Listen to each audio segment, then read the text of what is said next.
Hello, hello. Welcome to another Learn English with Football YouTube show, which I broadcast every Monday here on this YouTube channel, Teachers Danek YouTube channel. And as always, we've got fantastic guests here to talk about football and especially the Premier League. And this time we have got someone making a debut, and his name is Henry. Hi, Henry. Welcome to the show. Hello, thank you very much for having me. Yeah, welcome. So you are Pan's friend, yeah? That's right. Yeah. Mhm. We work together sometimes, and he's a good friend of mine here. Fantastic. Pan is our regular. He is a Leeds fan.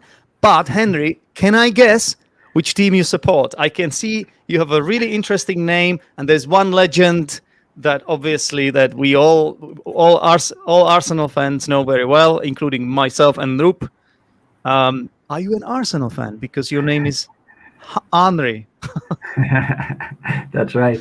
That's right. Actually, I lived in South America, and there was one of my many nicknames was Henry, as in Henri. Not Yeah, because of my football skills, but just because of my name. yeah. I have to admit that I didn't guess it. Henry told me beforehand that he's an Arsenal fan, so.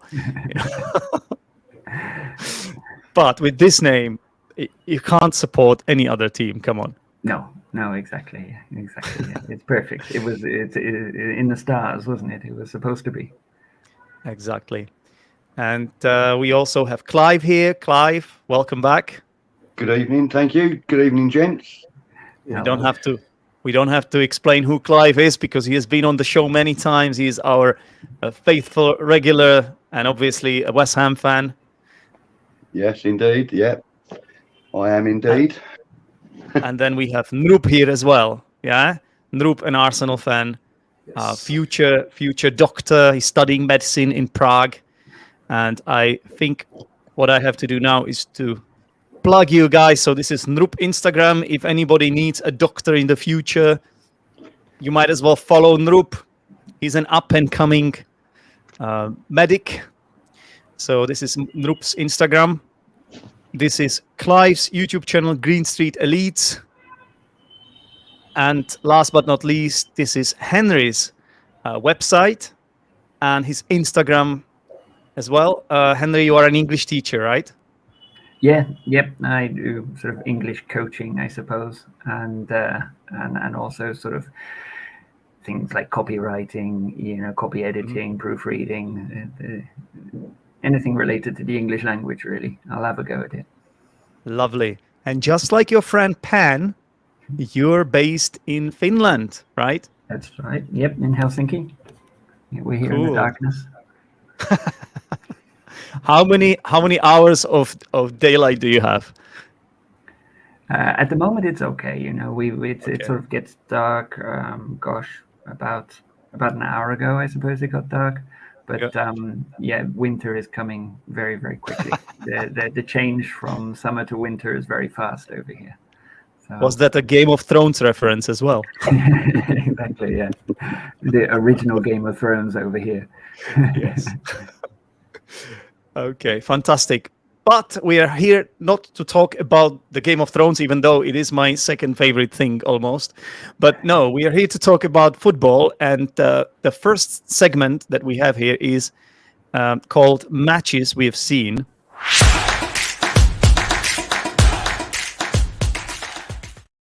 So this week we are covering two rounds, actually. Yeah. So there was a midweek round and then the weekend round. So it's game week 5 and game week 6. So I'm gonna ask you now which matches you guys have seen, and we just mentioned those matches. We don't talk about them yet. Yeah. So who would like to start? I can go. I watched Arsenal versus Aston Villa in the midweek, and I did watch highlights of Manchester City over Nottingham Forest, and I think it was Chelsea's. I'm not sure which it was. Was it Chelsea, Southampton, or Chelsea, Southampton, West Ham? No. I watched the midweek, so Southampton versus Chelsea, and then I watched yesterday's game, Arsenal versus Manchester United. Yep. Yeah, that's it. Any matches on Saturday? None. I couldn't None. follow. Okay, Yeah. very good. Very good. I'm sure Clive saw some matches on Saturday. Yeah, most definitely. Midweek, I went to the London Stadium for the West Ham Tottenham game. Nice. That was a really good experience. I took my brother with me, my older brother. He hadn't been to the London Stadium yet, so I took him with me. That was a really good experience. Not so great with the result, but And honestly, the only game I saw at the weekend was the Brighton and who was it? Brighton played. Brighton played Leicester. Brighton, Leicester. Yeah. I saw that game, and obviously the West Ham Chelsea game. Yeah. Sorry, I thought you saw two games at the weekend. Okay, great. Yeah. Fantastic. Henry, how about you? Very similar to Nrup, actually. Oh. Yes, I managed to see the Arsenal game midweek against Aston Villa, and then I saw some of the game yesterday, Arsenal again, and Okay. I've seen a few highlights. I think I saw the Man City highlights. And who did Liverpool play midweek? No, they didn't. They didn't. Are you sure? No, I think everybody played. I think feel like everybody played. No, I think everybody I feel played. like I saw Liverpool midweek as I think well. Liverpool. But they played on Thursday, so yeah, with Arsenal. Is it Newcastle? No. Newcastle, yeah. Newcastle, they played yeah. against Newcastle. That's right. Yeah. I think I saw some highlights of the Liverpool Newcastle game as well. Yeah. Oh yeah, that was the game that was decided in the dying minutes when the referee the referee should have blown the whistle, but he was supposed to just give 5 extra minutes, and in the end they scored like in the 8th minute of extra time or something. Added time. It was mad. The new Fergie time. Oh yeah. Yeah. That was mad, yeah. Okay, guys, and I seem to be the biggest nerd of us all. First of all, I saw the West Ham Tottenham game and Arsenal Aston Villa game. I was actually watching both games at the same time. Can you imagine, guys? I had like two screens on my laptop because those are my two favorite teams, and I wanted to see both matches. So that was mad. And then later the weekend, I saw a lot of matches as well. I saw the Everton-Liverpool game, Chelsea-West Ham game. That was the game I picked for that 4 p.m. slot, or for you guys from the UK, 3 p.m. And then I watched Aston Villa-Manchester City as well. And then on Sunday, Brighton-Leicester, like Clive, and obviously Manchester United-Arsenal after that. Okay, so let's start talking about some game week highlights.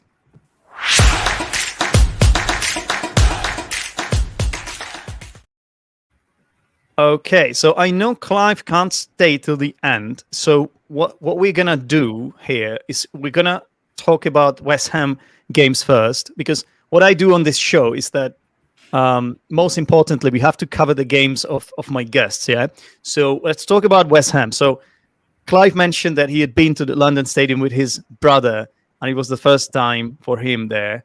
And obviously not first time for you, Clive, right? How often do you go to the London Stadium to watch the games? I'm not a season ticket holder yet, so and I've only recently started coming back to the stadium after a long spell away.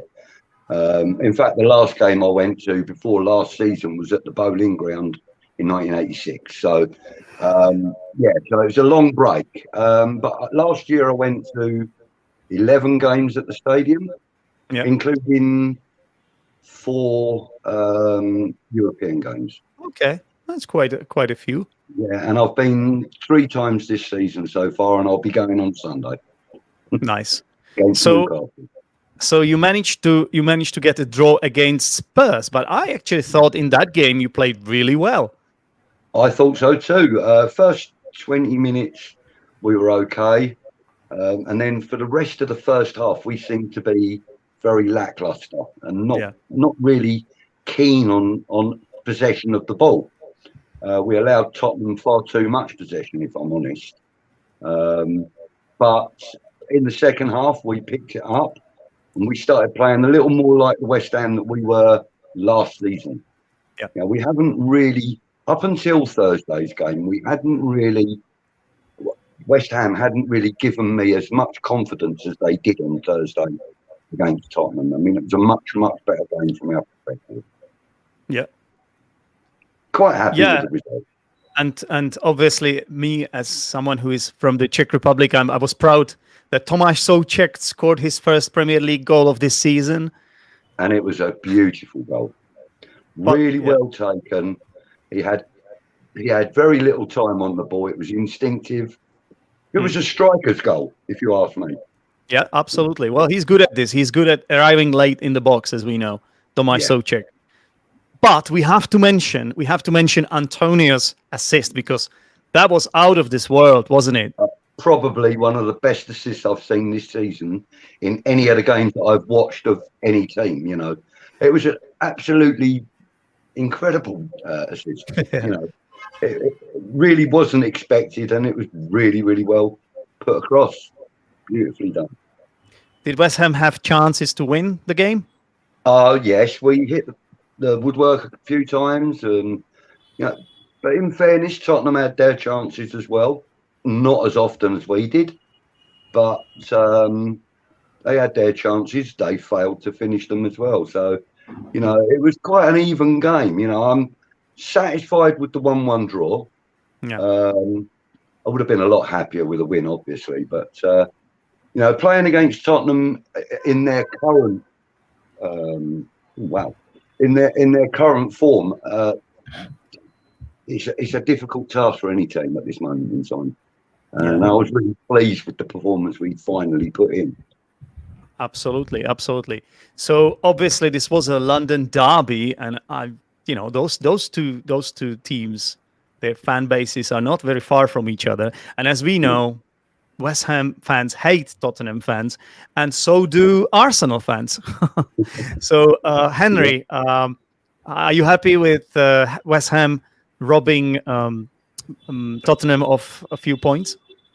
Oh, absolutely. Yeah. I really see if the objective this year is top 4, then I'm going to be watching like everything that Tottenham does, because I think they are basically the main rivals for one of the top 4 places.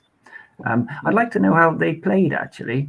What you thought, Clive, about Tottenham? Well, do you know what? I thought that the midfield and the back line were pretty tough, pretty resolute. They worked well together, I felt, and they were creating opportunities for their front strikers, for their attacking players. But equally, our defence and our midfield did really well as well to stop them from getting too close to creating too many chances. Tottenham played quite well. They weren't actually really well equipped enough, I don't think, to play us on the day. I mean, as I said, we haven't played well this season, and we always seem to pick up our game when we're playing a London rival. Mm-hmm. And Thursday was no different. We could quite easily have come away with all 3 points, but that wasn't because Tottenham were rubbish. It was just because we kind of had the mark of them. It was like anything they did, we counteracted. And to be fair, that's testament to the tactics and the managerial instructions, etc., for our team. Tottenham are a dangerous animal to play with, that's for sure. But we managed to survive it with a draw. Do they have many tricks, or is it largely sort of playing on the counter attack? There was a lot of triangular play between players going through the field. But the only two that really tried any tricks were Son, like he does. And to be fair, when he was doing his tricky stuff, he was actually quite useful. But he just didn't look like he was going to score. He really didn't look like he was going to score. And the only other one that was kind of tricky for us was Kulusevski. But to be fair, he's the only player in that side at this moment in time that I really fear. I'm not too worried about Harry Kane. He's gone a little bit limp lately. Yes, he's had a few goals, but they've been more or less put on a plate for him. He's tracking back too much, so I really don't sort of fear him as much. I know he's a dangerous striker, but I think Kulishevsky's far more dangerous and far, much more of a worry for many teams. It looks like Son's form went a little bit stale, Noop, right? Hasn't scored any goals. What do you think about him? Because I think he was a joint top goal scorer last season with Mohamed Salah, if I'm not mistaken. So what's happening? What's wrong with his form this season? Hasn't scored a single goal in 6 matches. Haaland already has 10, right? Definitely, but I think it's just the responsibility that he has now because of Antonio Conte. He's the new leader of the team. Before it was some 38-year-old manager who was like a senior player to all of these Tottenham players. So I think the pressure has been less to the players, and the manager knows what he's doing. I think maybe because of that, Son hasn't been doing much well, and also there has been some sort of rotation in the team, considering how Kulusevski is the dribble guy, and Son now I think looks more to score because how Harry Kane is at the beginning of the season. He does have some sort of drought, and then later in the mid-season he goes on scoring some juice. Yeah. I also want to ask one last thing, and then we will move on to the other West Ham game.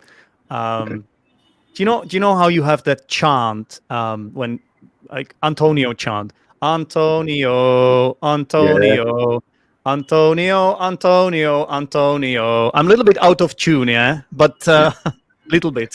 Don't worry, there's 62,500 people in the London Stadium that I do. Anyway, I want to ask you about this specific chant because I have noticed that Tottenham fans sing exactly the same chant because they have a manager whose name is Antonio Conte. So, okay. So did that happen in the stadium? Did that happen actually? Sorry. Yeah. Here's a real simple answer to your query.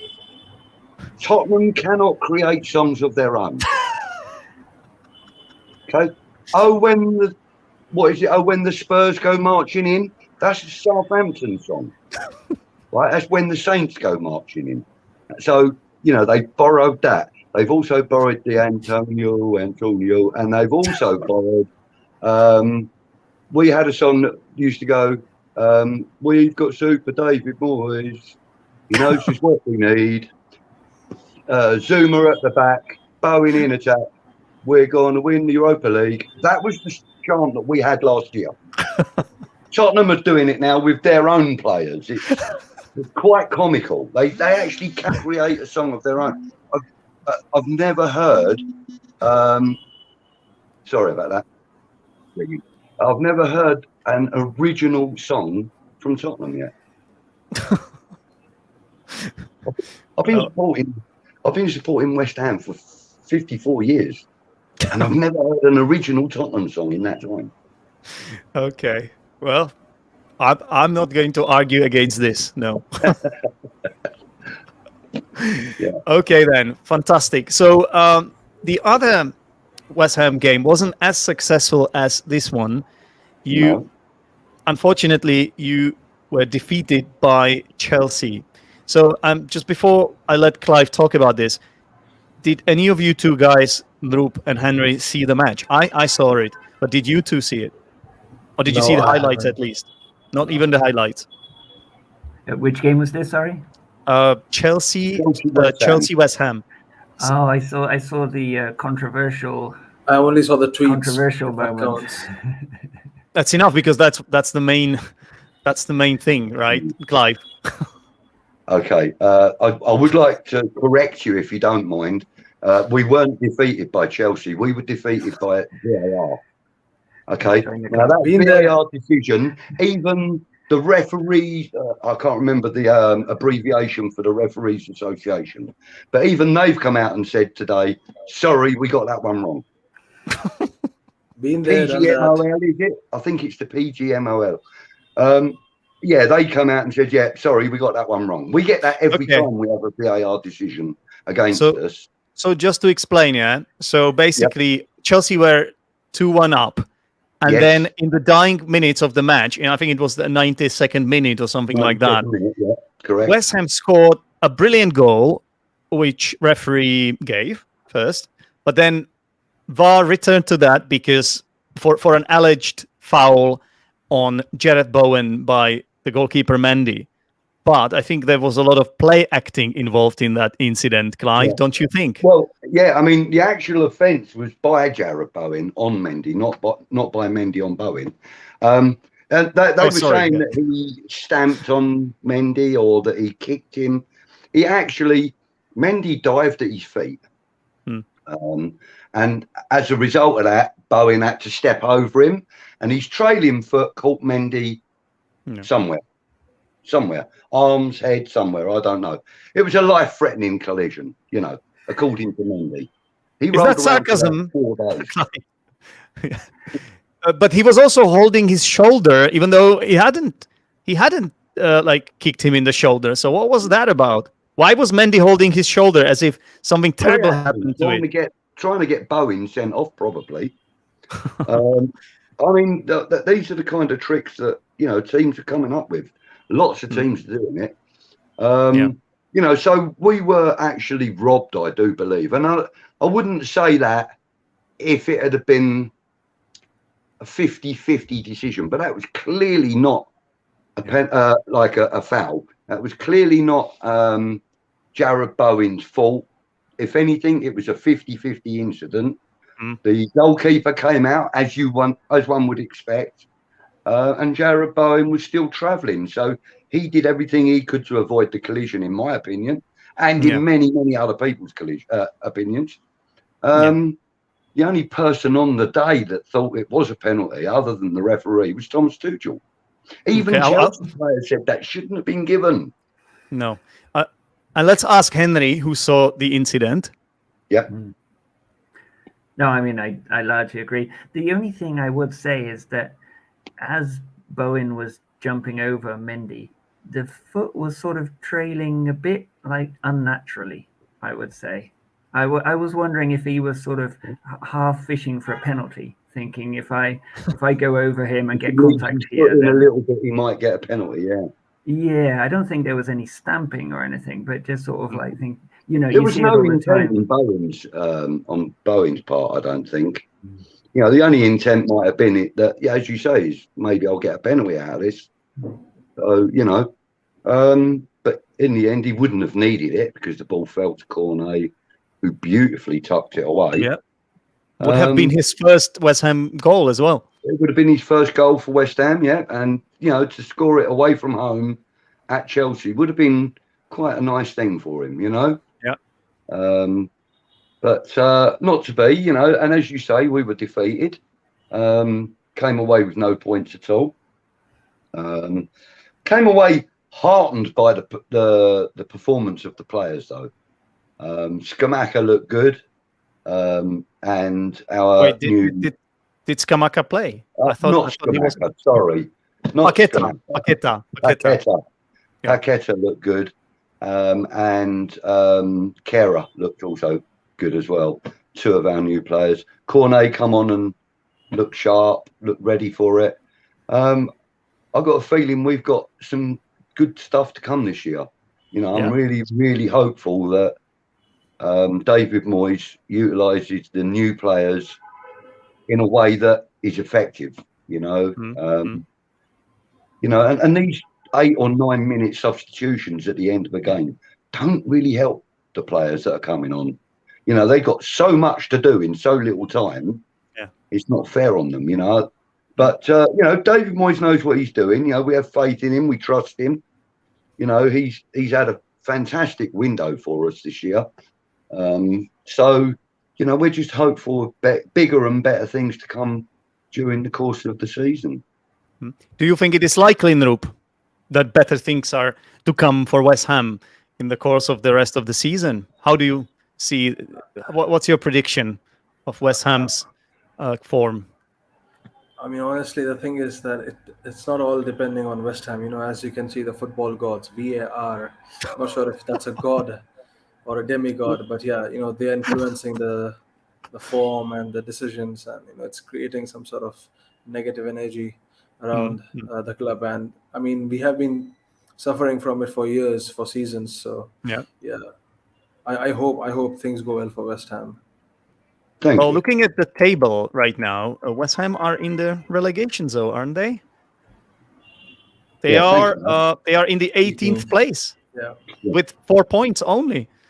Yeah. What do you think about that, Henry? Isn't that too little?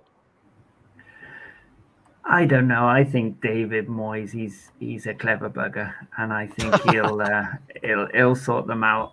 I think I think he's a very good manager that sort of had a bit of a hard time at a couple of jobs, but Yeah. I think last Yeah, he's season found his we Everton saw again, hasn't he? David Moyes. Yeah, and I think he knows what he's doing, and I'm happy for him to do it. I like him because he takes points off the big teams as well, which is good. Yeah. Yep. So, yeah. Great. So, unfortunately, only 1 point from these two London derbies. Could have been better, but it is Could what have it been is. a lot better. Yeah, I mean, we also have to understand that Chelsea are no pushovers. No. We go into that game knowing it's going to be a tough game, knowing that there's every chance that we're going to get hit on the counter. Because Chelsea play a very similar game to the way we're playing at the moment, with the counter attacking, not having all the possession, allowing other teams to come onto you and breaking away and stuff like that. So it was always going to be a difficult game against Chelsea. We always knew that. But to be coming away with no points for no fault of our own, and literally it's in the hands of the gods, as you said, the footballing gods. Stockley Park have a lot to answer for. And it's not just our game that happened in. Look at the Newcastle game. And what was the other one? A lot of games. We could talk about the Arsenal. We're going to talk about the Arsenal game later on. Yeah. Then there were other incidents. There was one in the Aston Villa City game where that was a different kind of problem because Aston Villa scored a really nice goal to win the game against Manchester City. Can you believe that? They were in that position, but then the referee decided to blow the whistle because the linesman flagged an offside. But later, cameras showed that that player wasn't offside. So that was really, really disappointing. I think, wasn't it Coutinho who scored the goal? It was Coutinho. Lovely goal too. Yeah, it was a brilliant goal. So that was really, really disappointing. And then there was also a goal that Brighton scored. McAllister scored an absolute worldie. Goal of the That was season. an amazing, long distance shot. And that goal was also chalked off. So, and those were not clear-cut decisions to me. And my problem with VAR is, so they say VAR is to overturn a decision if the referee makes a clear and obvious error, right? And then what happens is they are sent to the screen to check if they were wrong. They can still stick to their original decision, and then they are there in front of the screen. And I saw all these 4 incidents I've just mentioned, and I think in every single case they were there for so bloody long, at least 30 seconds. And if it's clear and obvious, why would you be there for so bloody long? If it's clear and obvious, all you need to do is to just look at it for 10 seconds. But they kept looking at the same thing. At the same angle. At the same camera angle. They saw it 5 times. So what were they thinking about, Henry? If it's clear and obvious, why do you need to see the same thing 5 times? To create even more tension? I don't understand it. I don't get it. Completely ruins the flow of the game. One of my favorite things in football was when a team was sort of building the pressure and, you know, starting to get on top and attacking more and more and more. And you could really feel that something was happening, something was coming, you know, and then it was, can the defense hold on and withstand this sort of pressure? And now with, you know, VAR in the middle of that, the referee's got to go over and look at the television for 4 minutes, and we've all got to stand there and watch him as all of the atmosphere dies and all of the energy dies in the game. Everything dies, yeah. And it's like, well, thanks, great. We just completely ruined that. And the thing that really bothers me is that, you know, we've ruined the sort of flow of the game, and we haven't resolved anything. It's not better. Okay. We're not sort of like, you know, we're not solving all of these problems of football. We've just got all the same problems, but now we've got this broken game. This is supposed to make things easier. This is supposed to fix things. Technology is supposed to be almost perfect, right? If not perfect. But then the problem is that the technology is being used by actual people who are inconsistent about their decisions, Noop, right? There is no consistency level. So what they did this season, Noop, is that they decided I think they changed the style a little bit. So they said at the beginning of the season that they would let the game flow a little bit more. Yeah. So not everything that might have been a foul last season would be a foul this season. So what on earth happened this weekend? I thought it was just the worst VAR moment like in a long time, honestly. I think it's the worst weekend for the VAR since the onset of VAR. I mean, even in the first week, they got some of the decisions right, you know. But on the subject of the people that are, it's not the system that's at fault. It's the people operating the system. Yeah. Or the people that are associated with the system. And I think that, you know, every club should have a representative at Stockley Park when their team's playing to assist the VAR decisions, not to make them, but to assist them. You know, an ex-player maybe who would understand the sequence of play a little more than a referee might, or than, you know, like just some bod from an office. You know, I think maybe an ex-player or a club representative should be there to be able to assist with the or VAR. one of us, you know, like if one of us is there, it's definitely gonna be better than this. Like, can't be any worse, right? Definitely, if it was you, definitely. Not only that, I think, they wouldn't let me near Arsenal or West Ham. That's the problem. No, true. But Nope. you know, I mean, like, if they did have, say, for example, on Saturday, if they had have had a representative of Chelsea, say an ex-player, for argument's sake, Gianluca Vialli, right? Let's just say it was him, and say Tony Cottee, who represented West Ham. If they'd have been there, they would have been able to assist with that decision a lot better, I think. You know, because they've had experience in that kind of scenario as a player. You know. All right, Noop, did you want to add anything? yeah, I just wanted to add that I think the referees should also have a proper match interview, post-match interview about what the decision was and what they did, because such things need to be recorded for future, because it's not really helping. And the way it's worsening, I think there needs to It's almost like there's no accountability.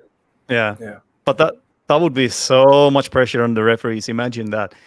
I want to ask Henry. That's true. I want to ask Henry. So when the referee goes to the screen and he's there for like 30 seconds or I don't know, God knows how long. And then, so what's going through their head? So I think what's going through their head is, well, I think I was right. And then why don't they overturn the VAR decision? What do you think? Because it almost never happens, right? They almost always go with what VAR says. Whenever the referee runs to the screen, we all know what's going to happen, Henry. So why is that? Yeah, I guess so. It's also completely distorted because they're watching this slowed down version of the game where you can see every sort of tiny touch from about 5 different angles. and that's not at all relevant to the context of the real game. You know, you can see all sorts of things that almost don't exist in real life when you slow them down and put like all these super cameras on them. Yeah. Yeah. So yeah, it's just a very weird thing. I'd scrapped a lot of it, to be honest. I liked football before. I thought it was all right. I don't know what the great problem was.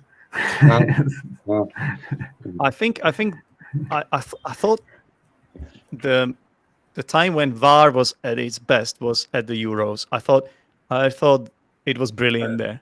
I think it was at the FIFA World Cup as well. Yeah. So now we can only hope that it will be the same for the World Cup in Qatar. but during the Euros, you've got to remember there were, representatives in the VAR of many different countries. So, it kind of worked better because it was like an international gathering of, officials. So therefore, I think the understanding would have been a lot better by the fact that there are many nationalities there. Yeah. Even though, usually a group of different nationalities would normally create chaos. But with something like that, when you're looking at a screen and you're deciding, is that offside or is that not offside?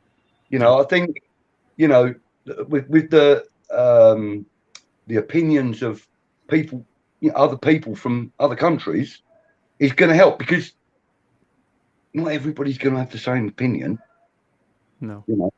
And I think, the fact that, like in Germany, for example, the tackling and stuff is so much harder. And, they kind of do tend to get injured a lot more in Germany than they do in the UK. Because the game is a lot tougher. It's not a harder game, tougher game. So therefore, a German referee might see something different to an English referee, So maybe that's the answer. Maybe have the occasional, continental referee as part of the VAR team. And we do the same by sending someone out to their VAR, like a referee. As long as they get the visa now after Brexit, we don't know what would happen there. Yeah. But then we also know Anyway. that UEFA have got so much sway, they could probably get visas for, anybody. All right. Well, anyway, we have to talk about Arsenal now as well. I'm afraid I'm going to have to go. Yeah. But it was really nice chatting with you guys. Thank you for allowing me time. Clive, do you want to quickly give us your hero and villain of the week before you go then? Okay. Well, obviously, my villain of the week is going to be the referee from Saturday. I can't remember his name, but he is my hero. He's my the villain. VAR referee, you mean? The VAR referee. Yeah, well, the entire lot. In fact, my villains of the week are the entire officials, including VAR from the Saturday game. The villain assisting referee, VAR. Yeah. And my hero of the week, it's got to be Erling Haaland. Come on. 10 goals in 4 games. Come on. He only scored 4 goals in these last 2 games. Come on. 10 goals in 4 games. All right. Fair enough. That's my hero of the week. All right. Thank you very much, Clive. Thanks. As always, yeah? Take care, nice man. See you soon. Take care. Bye. Bye. All right, guys. So let's talk about the Arsenal game. I mean, there are 2 games that we could talk about. I have to tell you, we are a little bit running out of time because there was so much to discuss with Clive. So why don't we just sort of go, like, we don't have to talk about the Aston Villa game. Like, it was a good performance. Aston Villa came out defeated from that game. Like, we beat them 2-1, right? Who scored the winner? Actually, it was 2-1, right? They who scored Martinelli. the first goal. It was Martinelli. And then? Oh, Martinelli scored the winner. Yeah. Yeah. Martinelli and Jesus. That was Jesus. Gabriel Jesus, yeah. So yeah, you're right. So that was a good win. I thought we were dominant in that game. Like that's, I think, yeah, it was just in the line with the game, with the previous games. I thought like a home game, we did really well. Aston Villa, no chance. I think maybe we could have converted more of those chances we had. Really. Absolutely. But apart from that, 3 points counts, right? But then it happened at the weekend, and we have been talking about VAR a lot, but we have to mention VAR again, unfortunately, because Again, in the Manchester United Arsenal game, it kind of all started with a goal that was disallowed, right, Henry? Yeah, absolutely. It was Martinelli scored after there was a tackle, a foul by Odegaard, and yeah, the ball sort of went through, I think, to Saka, and then was it Saka who played it through to Martinelli? And Martinelli, just the sweetest finish, such a good goal. But yeah, again, went back to VAR. The Man United fans, as Man United players, as they do, surrounded the referee, Bruno Fernandes. Especially Bruno, yeah. It's just awful. I can't player, stand isn't this guy. I'm sorry. he? No, Like, I'm sorry. I can barely watch the screen when he's on it. But anyway, he was there at the front of the complaints. They checked it and decided that it was a foul by Odegaard, so the goal was called off. But yeah, I don't know. It's the thing that really bothers me was that I thought we were doing, was it called Let It Flow now? When these sort of challenges are supposed to be sort of okay now, and we've been watching. I've mentioned Arsenal. it exactly, and even the referees. And the referee didn't consider it a foul. He was standing right next to it. It was foul on Eriksson, by the way. Yeah, Christian Eriksson. And he was okay. It was like a soft clip. Like I saw it like then when you saw it on replay, you could see that he did touch him a little bit, but it was a soft. And there was a challenge. Wasn't there a challenge at the beginning of the game? One of the what's his name? Martinez. He got away with a challenge with a really reckless challenge. That could have been a yellow, and the referee decided to just let it flow. Yeah. The referee decided to let it flow because sometimes when you don't like punish the players too harshly, like it can be a good game, right? It's like a what's the word for it? Good competitive game full of challenges and combat. And so he was just trying to be consistent with his decisions. So why on earth did this happen, Noop? I have no idea. I also don't forget McTominay. I mean, the way he has played. I remember if it was Xhaka, he would have been sent off easily. He was wrestling one of our players. Yeah, I think he was wrestling. I don't think there was proper football. I mean, on paper, that tackle on Eriksson was a foul, but the thing is, it wasn't clear and intentional. It wasn't, and And there's context to the game. You have to look at the context. Exactly. You have to compare it to other decisions as well. And the again, the referee stood there in front of the screen. I thought in his head, he was like, I'm going to give this goal. I'm going to give it. I'm going to give it. Yeah. I'm going to give it. And then he chickened out for some reason. I don't know if the person in VAR is his boss or his superior or more senior referee. I don't know. But the thing is that ever since the Super League was overturned, I feel like it should have happened. It should have happened because the way how things are going on, it's as good as Super League. I mean, big teams, they have their own monopoly. They have their own thing going on. Spend lots of money. They have these VAR decisions. I think, it was better, or maybe, something like that. Yeah, I think so. Not for me. Not for me. I mean, it's the same evil, bro. I think I like the other teams in the league. Like, are you saying to me? I like them too, but I wouldn't want Manchester United and other big teams who like to play with VAR and stuff. I think there is some. Sure. Yeah, I think there is something with VAR and these big teams. I think so. Anyway, Henry. Henry, since that moment, we actually, from that moment on, we actually played even better. Like we were absolutely all over them, weren't we? Yes. Yeah, absolutely. Really came back into the game. I think there were there many actual clear chances? I know Arsenal had a lot of possession, and they were showing possession around the box.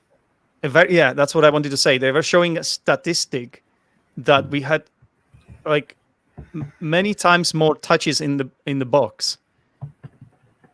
In the box, yeah. So like that was I don't know if there were any chances, but we were playing really well. Very dominant football. Manchester United, they were under the cosh. That's right. So Yes. And then the it's sucker punch. It was a sucker punch when Anthony, of all people, the new United signing, the one that even United fan Leontes, our regular here, said he didn't understand why it happened. He scored the first goal, and that was a sucker punch, as he said. Yeah. Yeah, but I think that's that's the way the sort of Man United had sort of planned to play the game, didn't they? The idea was to basically, sit back, take the pressure, when you've got a chance, hit the ball as fast as you can to Rashford and see if he can do something with it. And that was that was basically what happened. And it worked. Yep. Just going back to that Anthony's goal, when he scored it, they were showing Cristiano Ronaldo on camera, as they would do, because he's on the bench, right? So Nrup, he seemed actually quite happy. He was like clapping his hands, and he seemed genuinely happy for his rival to score that goal. So how do you think he was feeling? Do you think he was really genuinely hoping, he was genuinely feeling good about that, or do you think he had some sort of mixed feelings in his head? Not sure. Not sure if you would like to compare Ronaldo, one of the all-time greats, with some mere, I don't know, 800 million Portuguese Brazilian who Anthony. Well, he's Anthony playing, who? and Anthony Ronaldo Martial? isn't, right? Yeah, well, The problem he is, but he was playing, and Ronaldo wasn't. So yeah, he was, but I don't think he. I think he was probably like a mentor dude to Anthony, and I think Ronaldo was really proud of him. At least he Okay. scored a goal and made the team win. And I think Ronaldo, he's a team player. He's a leader. Yeah, it didn't look like it at the beginning of the season, but if you At are the right, media, yeah. I think this could be the decisive thing, actually. If Ten Hag manages to find the right balance and get out the toxicity, maybe it was coming from the social media, but Ronaldo's body language, to be honest, I mean, he's a I competitive thought he person. didn't. He looked like someone who should get out of that team. What do you think, Henry? Where do you stand on Ronaldo at the United? I don't know. For me, Ronaldo's always been about Ronaldo, and Yeah. so if he's going to Manchester United, it's for some. I don't know how interested he is in actually being at Manchester United. I think he's probably interested in his own scoring record, and being the top scorer in the Champions League or whatever. So the fact that he's now on the bench, and the trophies. Yeah, I think. yeah, maybe the trophies, yeah. I think But now that this he's season, on the bench, He's on the hasn't bench, and he doesn't play. He doesn't get to play the Champions League, so Exactly. it's not ideal for him, is it?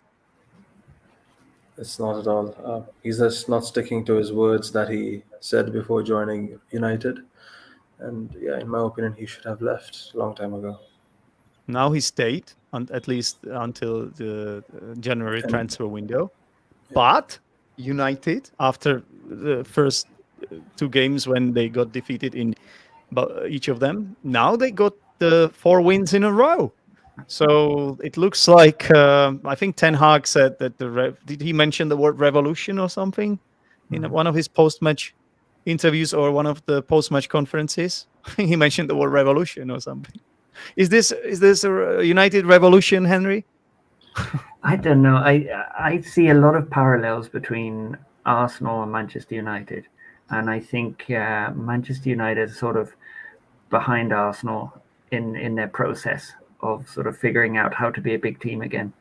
And it seems to me at the moment it reminds me of when Arteta first came in and he had this idea of being able to play, nice Pep Guardiola football, and then really quickly realized that the players weren't good enough to do it, and so put 5 people at the back and played on the break. And I think Ten Hag has come to the same moment in his career when he's like, I'd love to play this beautiful tiki-taka football, but I'm not doing it with Maguire in defense. So for now on, we'll stay back and we kick the ball to Rashford as fast as we can. And it seems to be working. Their counter-attacking style seems to be working. Well, let's see what happens. Because I'd be interested to know, like, I wonder with Tottenham and with Manchester United, this can work against big teams that come onto you. But do they have the ability to break down the smaller teams? Yes. Teams like that, Brentford. What happened there? 4-0. Exactly. When they have to create, they might be struggling with these players. Bruno Fernandes doesn't seem to be the same Bruno Fernandes from 2 years ago. Like, I don't know. Eriksen, at the moment, he seems to be playing well, but he was in hospital recently. It wasn't that long ago that So how's his season going to pan out? We can ask Nrup. Nrup. Obviously, Nrup, you are a future doctor. So, do you think that what happened to him could have made him stronger, or do you think it's always on his mind whenever he plays games? I think it's always in his mind. I'm pretty sure he must have got some clearance. I think he knows his risks. Otherwise, he wouldn't be playing football at all. I'm surprised that with the way the things that he experienced and then where he is right now, you don't expect a player to play at such high level of football. That to Premier League, which demands a lot of physicality than technicality. So exactly, I'm surprised. Well, it shows how strong his character is, and I think he was the man of the match. Was it Rashford or him? I think it was Eriksen. It was Rashford or Eriksen, but Eriksen played quite well as well. And I think absolutely next to McTominay. McTominay is like this guy that's like more like a wrestler almost. Yeah, he just doesn't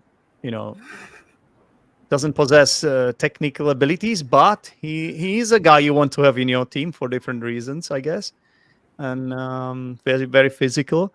So it might be the right balance now with Bruno Fernandes.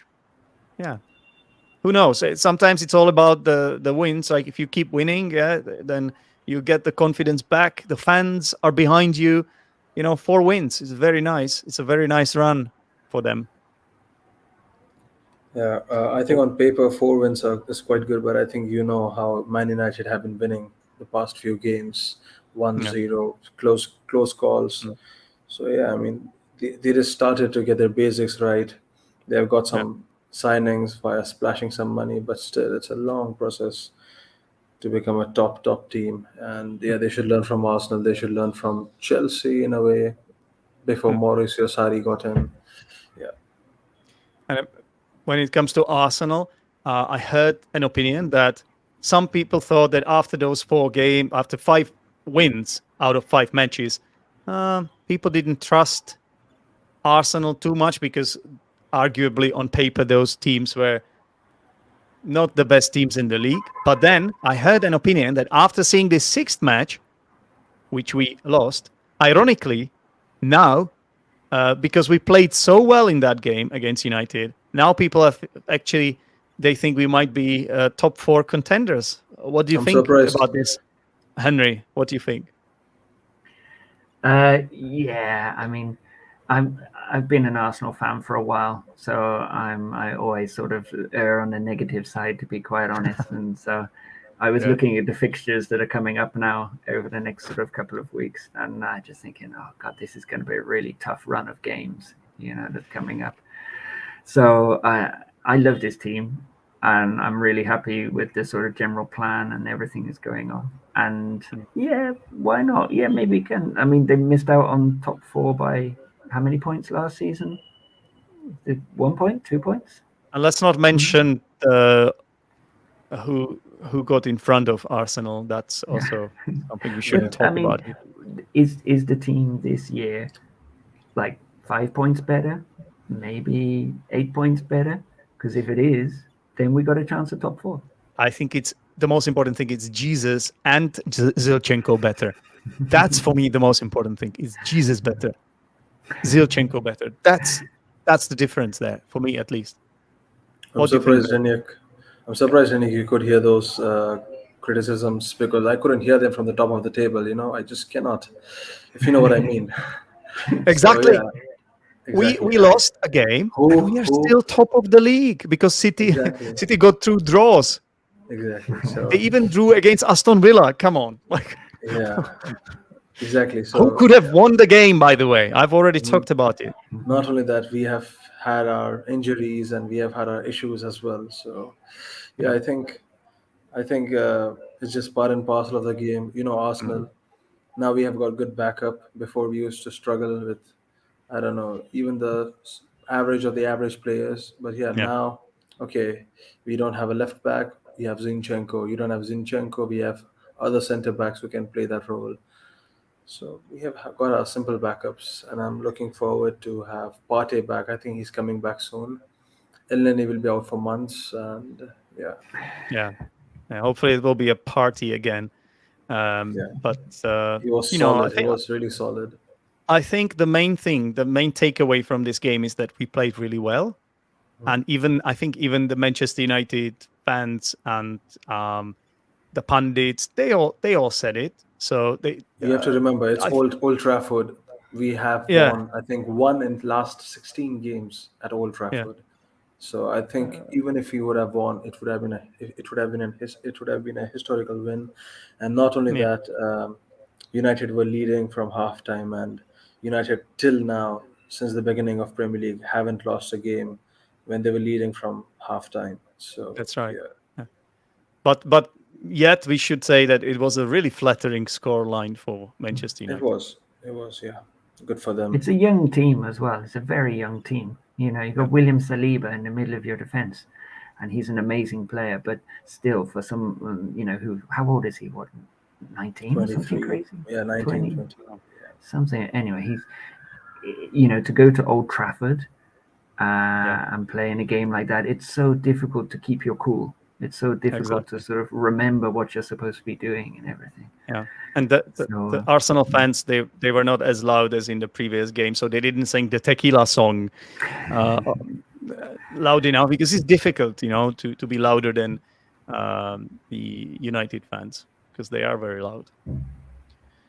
Okay, we've got a message here from Happy Hammerette. Hi, fellas. Hope you're well. Happy Hammerette, West Ham United fan. Thank you very much for the comment.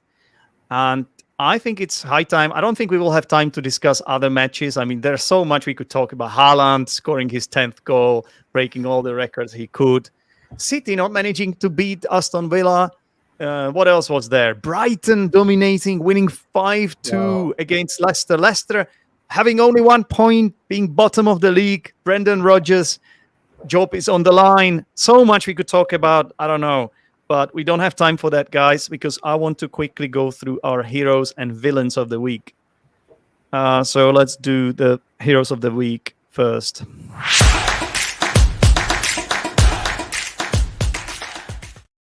Right, who would like to start? I can go first. My hero of the week would be Erik ten Hag for the complete turnover he has done, and for defeating a team like Arsenal, the table toppers. Yeah, good job.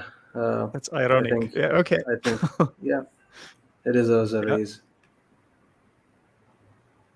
Good. And what about you, Henry? Well, it would have to be an Arsenal player, so I'll go for Bukayo Saka. I think he is just the most remarkable, reliable player. And even though at the moment Jesus and Martinelli, I think, are being, and Odegaard as well, and getting a lot of attention, every game Bukayo Saka is there and plays a 9 out of 10. He's amazing. Absolutely. And every time he has to be marked and double marked, and he attracts a lot of attention, and the goals will come. Because you can't focus on all these good players.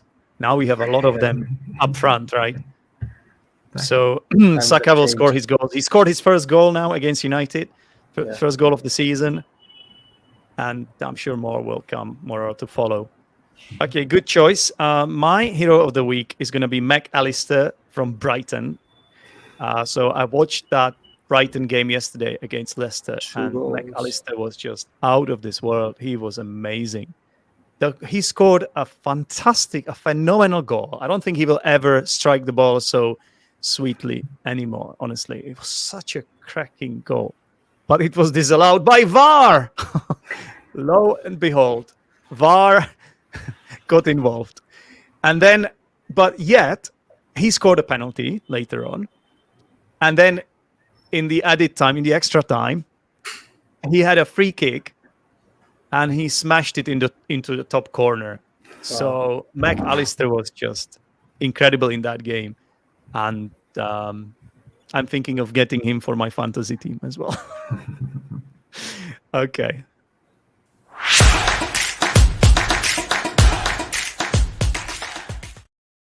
So I'm gonna get mine out of the way quickly. It has to be VAR.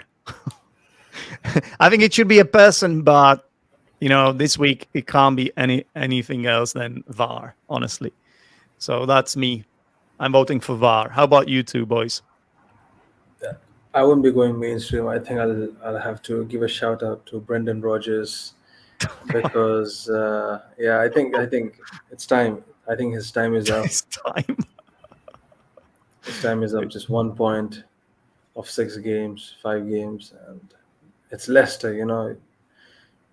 I think yeah. It's less than you would expect. Exactly.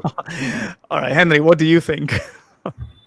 Well, I would have said VAR, and I don't watch many games, mostly Arsenal games, and so I don't really want to give a villain of the week to anyone at Arsenal. So I'll just say Harry Kane. That's the safe bet. It's a generic pick. Usually people exactly. pick Harry Maguire or Harry Kane here on this show. Harry is a Harry. Harry always wins.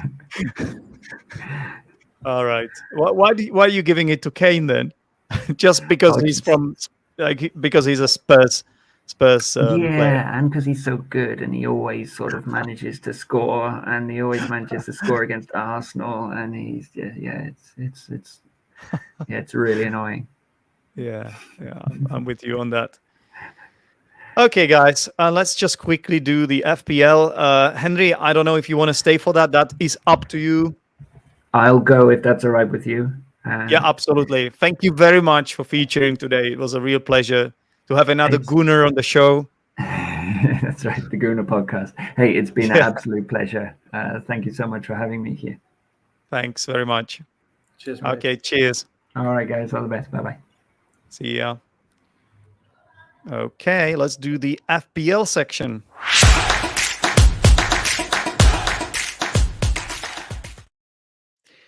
Okay, Nrup, Fantasy Premier League.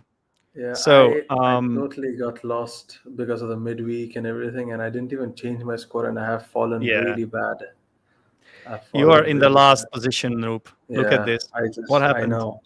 I actually saw it yesterday, and then later, and then later, I just had a whole. I don't know. I just changed my whole team. There was a big. Did you? Did you play wild card? Did you play wild card? No, I still haven't played the wild card yet. Because if you change your whole team, it's gonna cost you a lot of points. So if you want to change a lot of players, you might as well play the wild card. No, I just change one player every day, and if you only change, you can only change one player per game week, right? For free. Yeah. So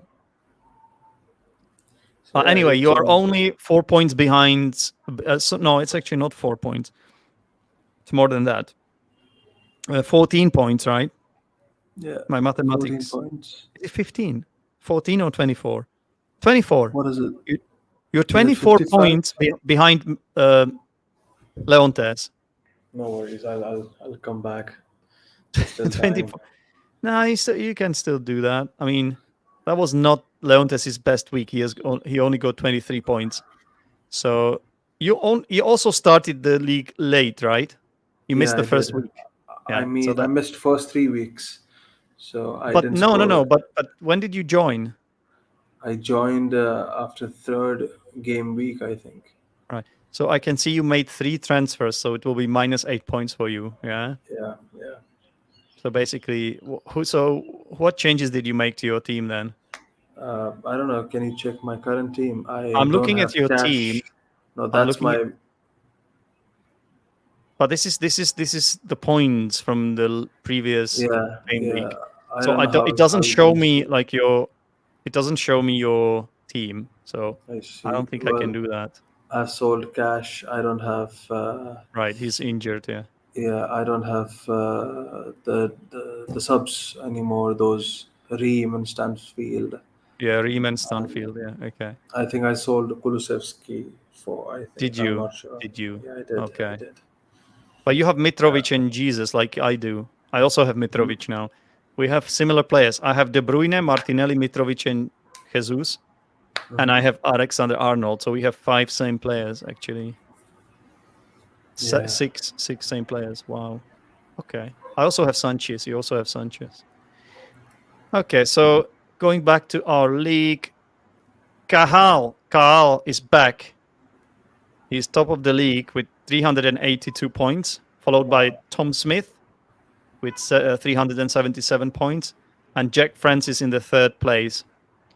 So, yeah, myself, I'm in the 10th place. I had a relatively all right week.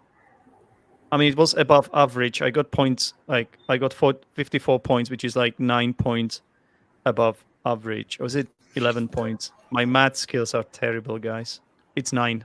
That's I got 9. 9. Yeah, that's good. Yeah, 9 points above average is good.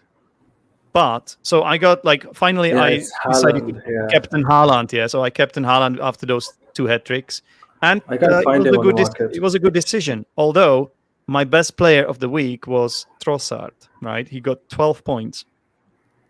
So I asked Jack, the Brighton fan that has been on this show before, if I should buy Trossard or Gross, and he said definitely Trossard. Yeah, and then the moment I did it, Gross scored a goal.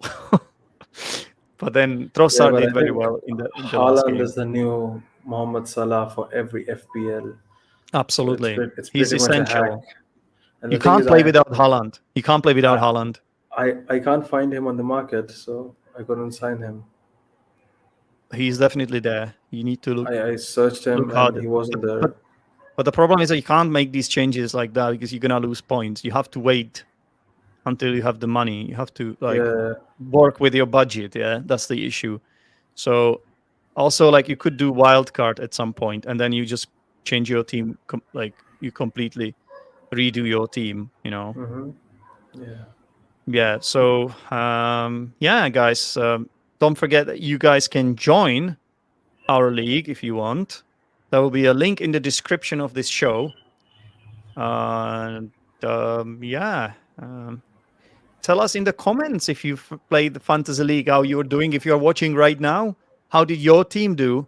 Let us know in the comments. And I don't know, is there anything else to say, Noop? I think that's it. Looking forward to our weekend game versus Everton. Yeah. It's going to be a bit tough game considering they drew against Liverpool.